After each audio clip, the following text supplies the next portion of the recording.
পৃথিবীতে কেউ স্থায়ী হয় না, হোক না সে ফেরাউন কিবা নমরুদ। কেউ ভবে চিরকাল রয় না, ঠিক না বেঠে?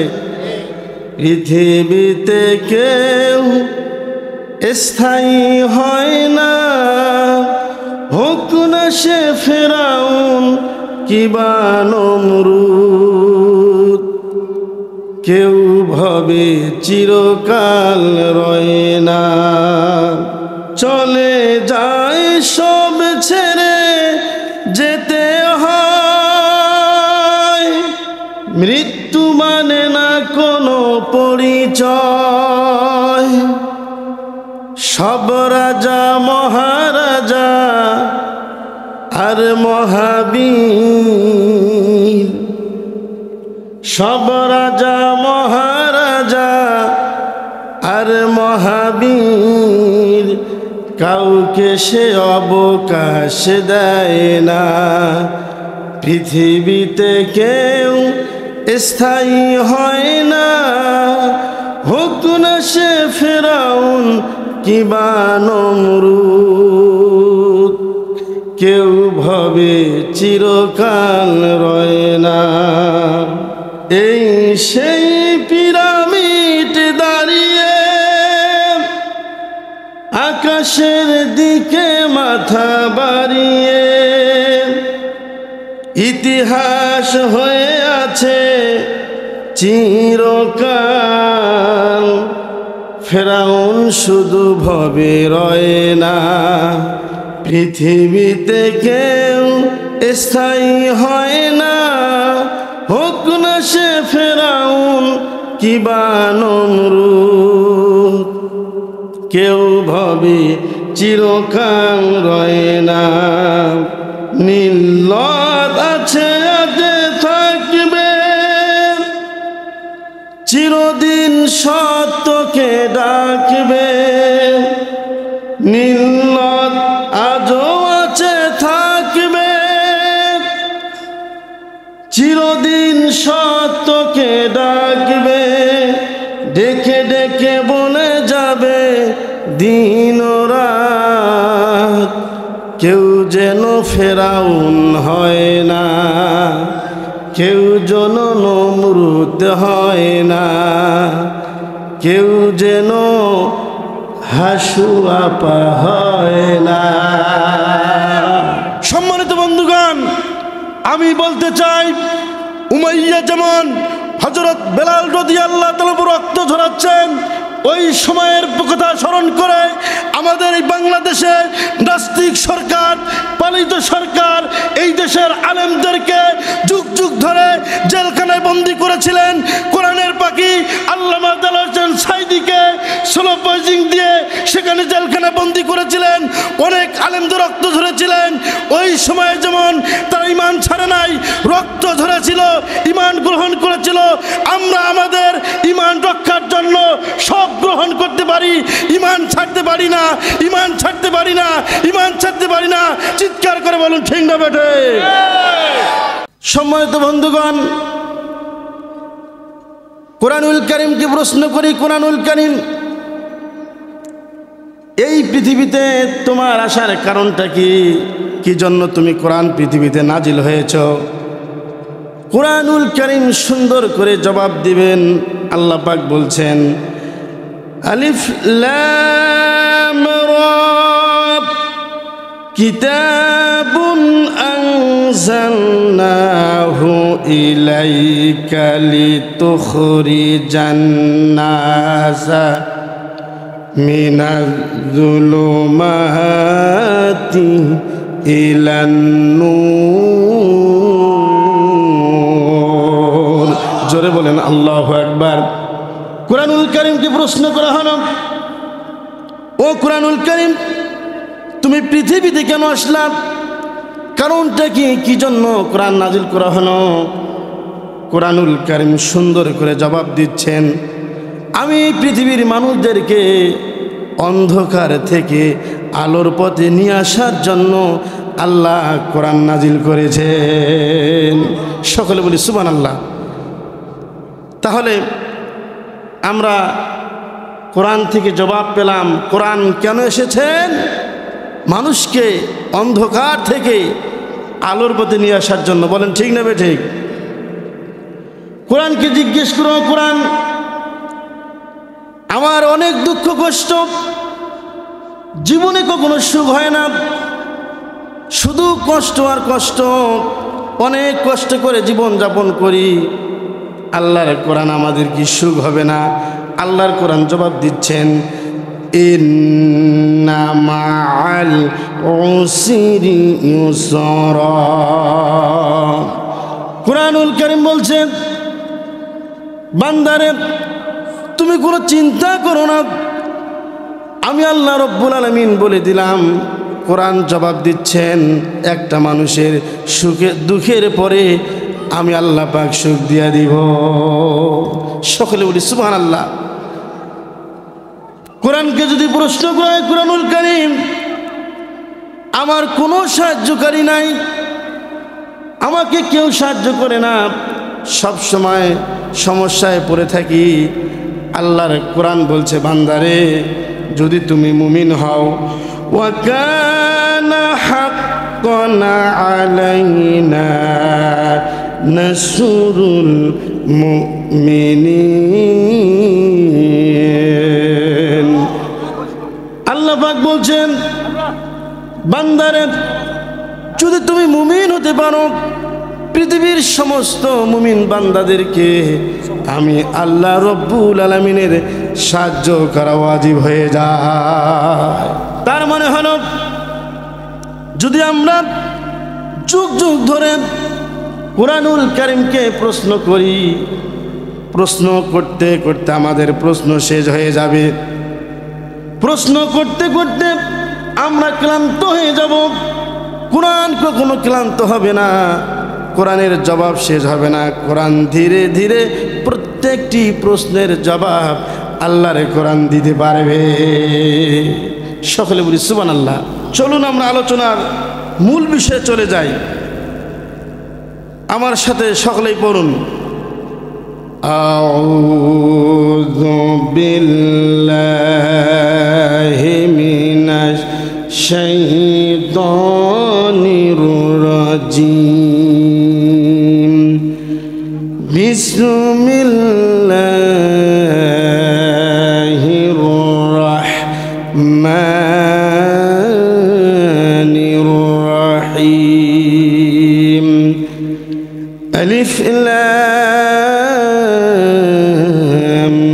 মিম।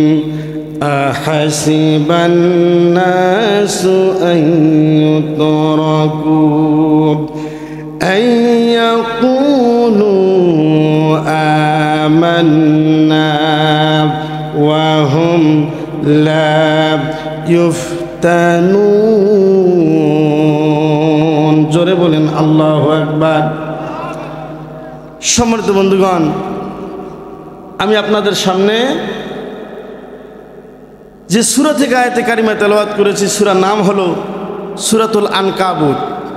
29 নং সূরা, 20 নং পারা, 1 এবং 2 নং আয়াতে কারিমা তেলাওয়াত করেছি।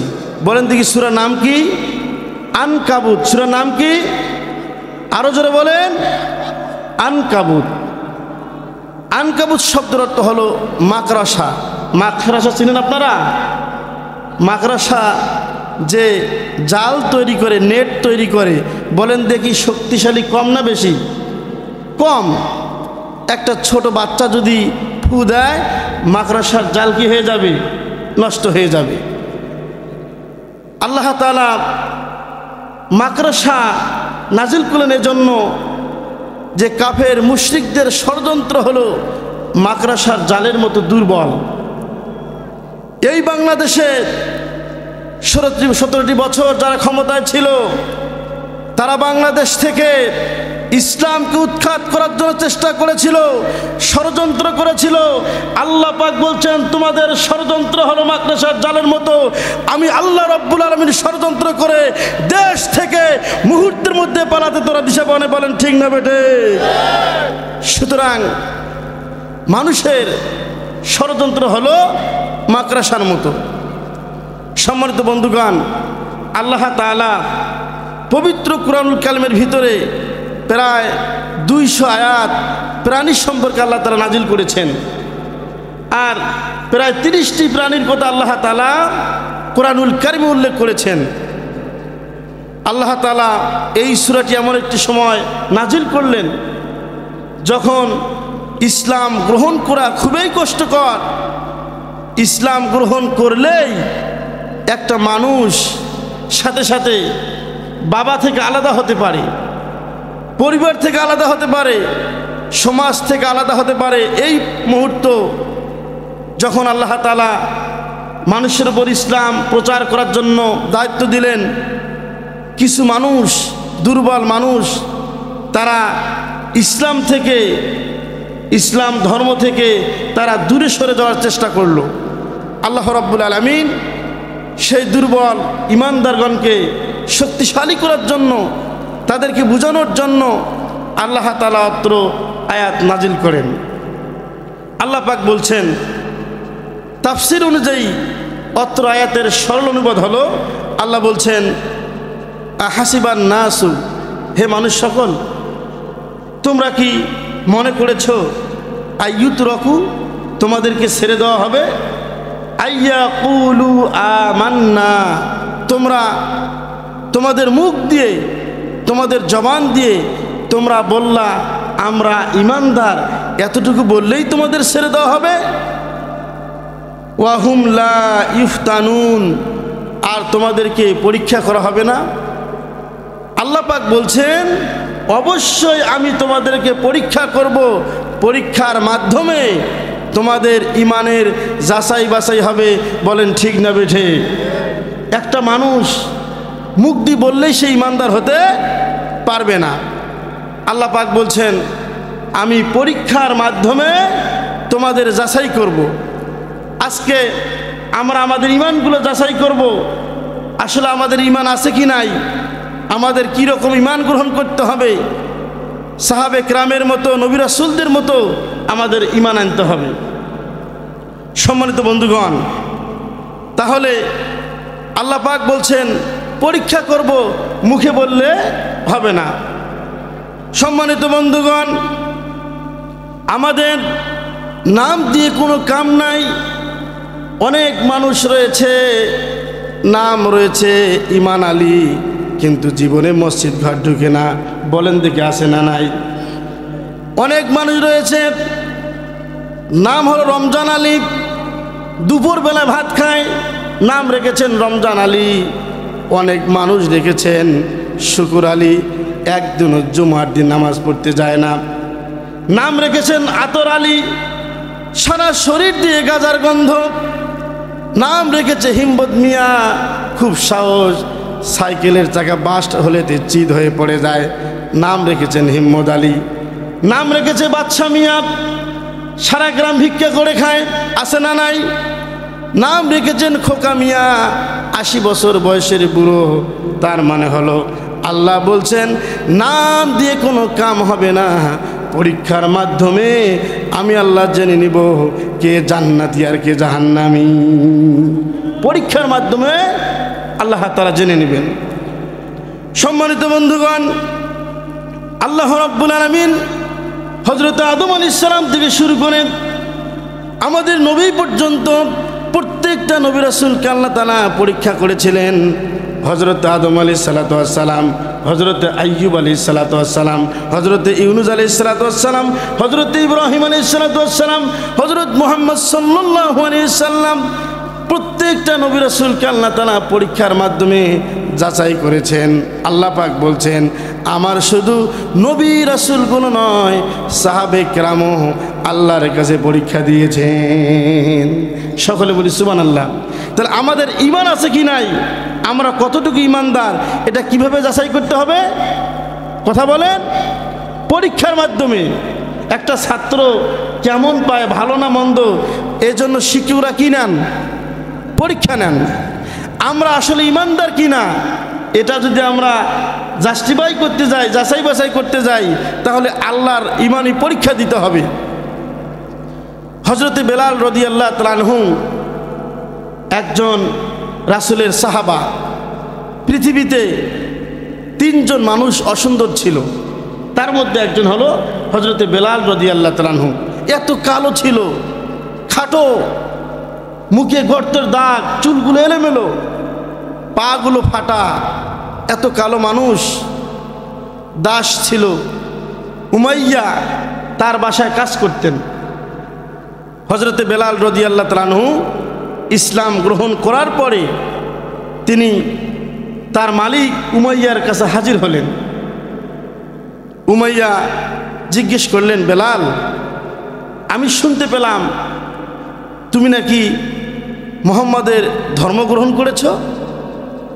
ঈমান কাকে বলে, অর্থাৎ ঈমানের পরীক্ষা সাহাবে কেরাম কিভাবে দিয়েছিলেন?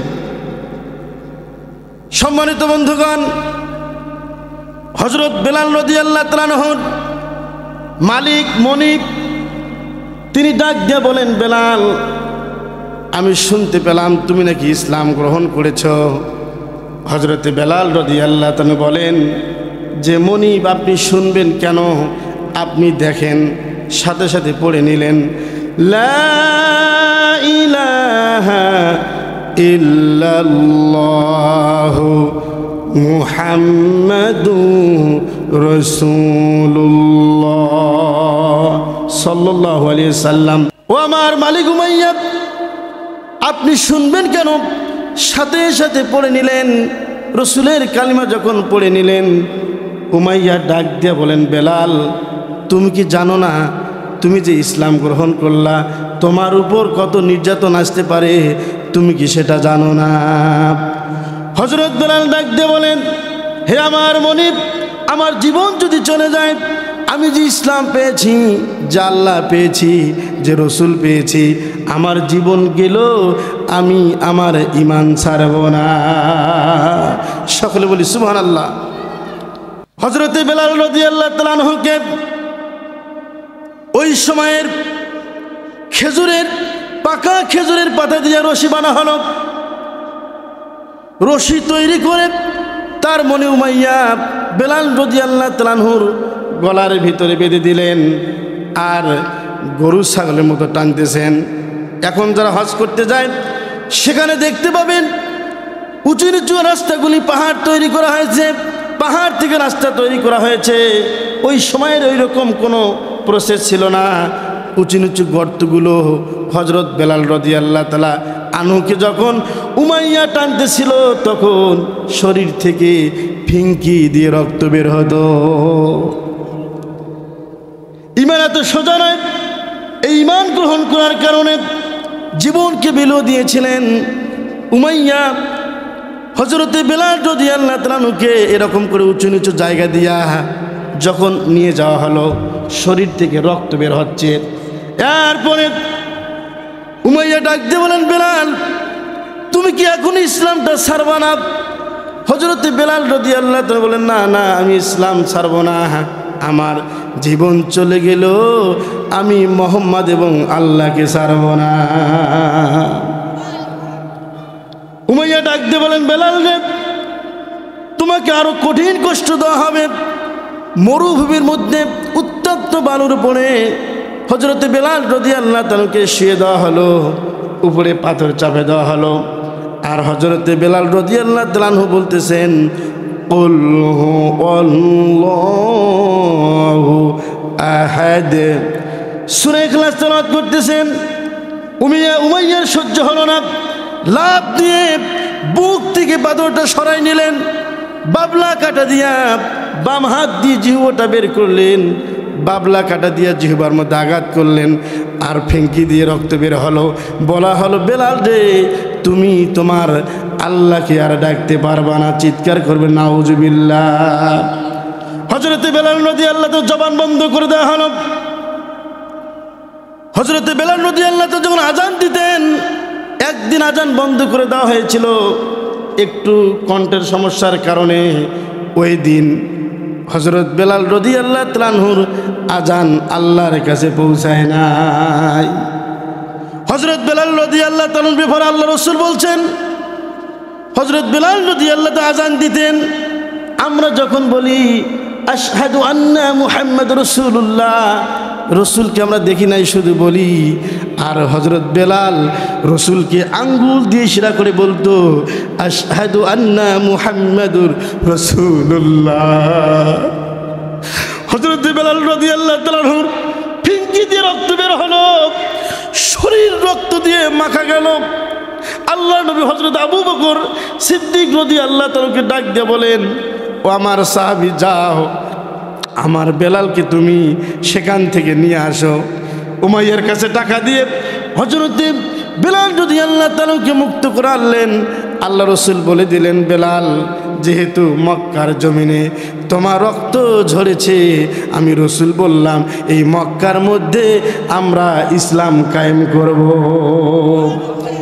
সম্মানিত বন্ধুগণ, আমি বলতে চাই, উমাইয়া যেমন হযরত বেলাল রাদিয়াল্লাহু তাআলা রক্ত ঝরাচ্ছেন, ওই সময়ের কথা স্মরণ করে আমাদের এই বাংলাদেশে নাস্তিক সরকার, পালিত সরকার এই দেশের আলেমদেরকে যুগ যুগ ধরে জেলখানায় বন্দী করেছিলেন।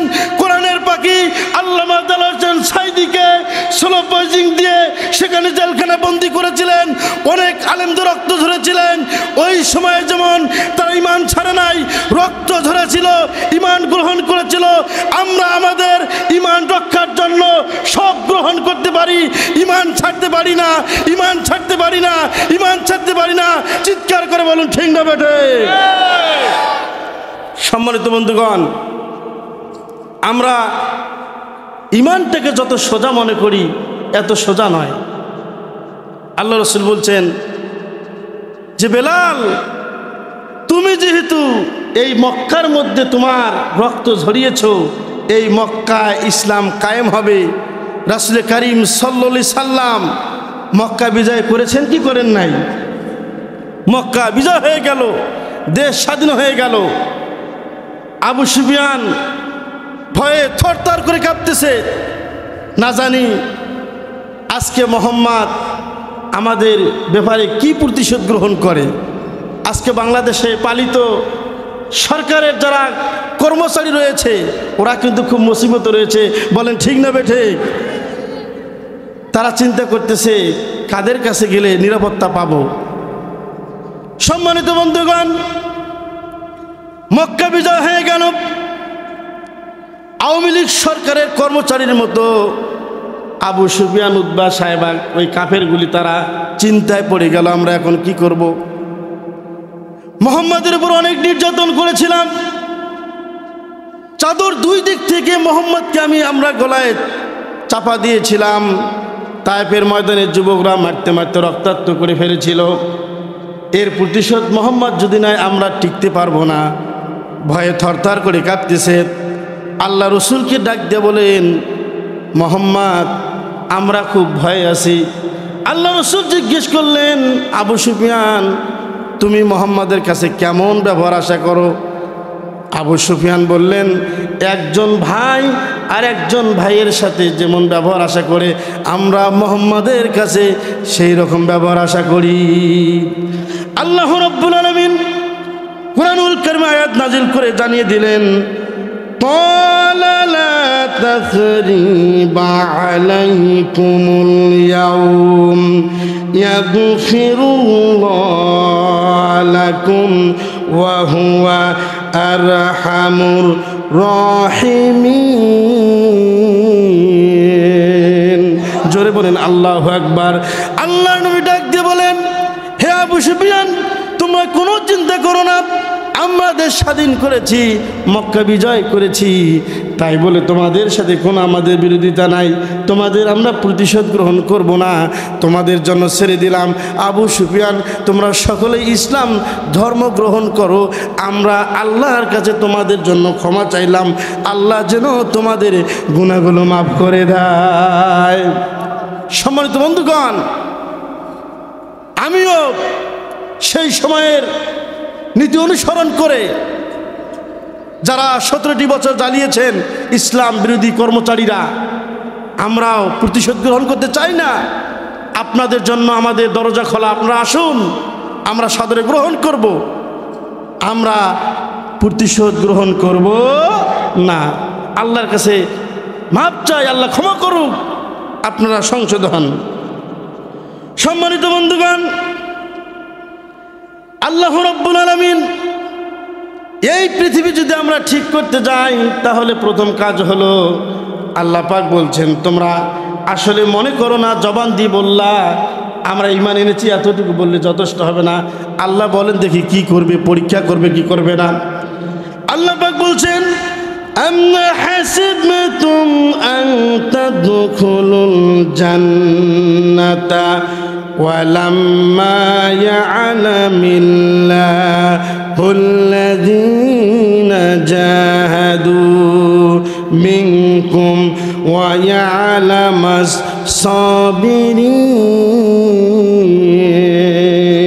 জোরে বলেন আল্লাহু আকবার। আল্লাহ পাক বলছেন, তোমরা কি ধারণা করেছো, আম হাসিবতুম আন তাদখুলুল জান্নাতা, ও দুনিয়ার মানুষেরা তোমরা কি মনে করেছো তোমরা জান্নাতে ঢুকে গেছো? বিষয়টা এমন নয়। আমি আল্লাহ পরীক্ষা করব কে জিহাদকারী, কে আর ধৈর্যশীল। আল্লাহ কি করবেন? পরীক্ষা করবেন। আল্লাহ তাআলা ইব্রাহিম আলাইহিস সালামকে জাতির পিতা বানিয়েছেন। বলেন দেখি, সর্বনিম্ন মুফাসসিরগণ লিখেন হযরত ইব্রাহিম আলাইহিস সালামকে 9 থেকে শুরু করে 13টি পরীক্ষা করেছিলেন। পরীক্ষার মাধ্যমে হযরত ইব্রাহিম আলাইহিস সালাম জাতির পিতা হয়েছেন।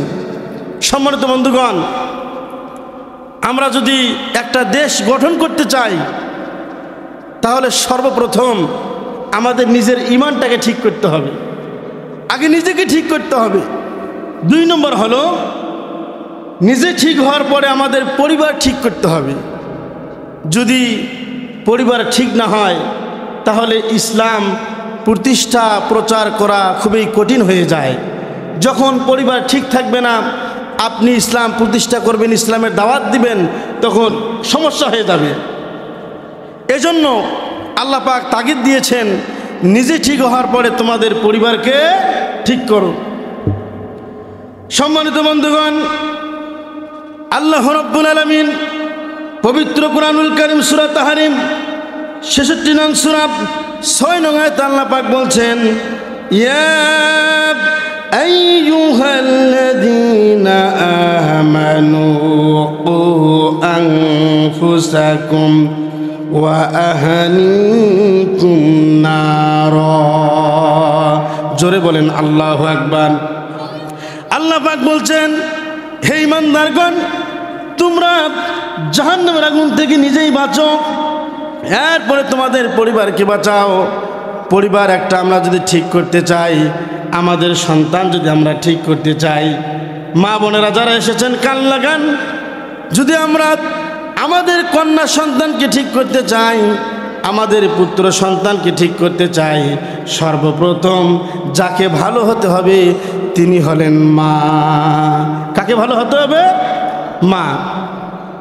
সম্মানিত বন্ধুগণ, যখন মায়ের পেটের ভিতরে সন্তানের বয়স যখন 4 মাস হয়ে যায়, আল্লাহ যখন রূহ দিয়া দেয়, এই রূহ দেওয়ার পর যদি কোনো মা কোরআন তেলাওয়াত করে, 5 ওয়াক্ত নামাজ আদায় করে, সত্য কথা বলে, সমস্ত ঝগড়া খারাপ কাজ থেকে বিরত থাকে, সন্তান 4 মাস আসার পর মা যদি নামাজি হয়, কোরআন তেলাওয়াত করে, মা যদি ভালো হয়ে যায়, রসুল বলেছেন এই সন্তান কখনো খারাপ হতে পারে না।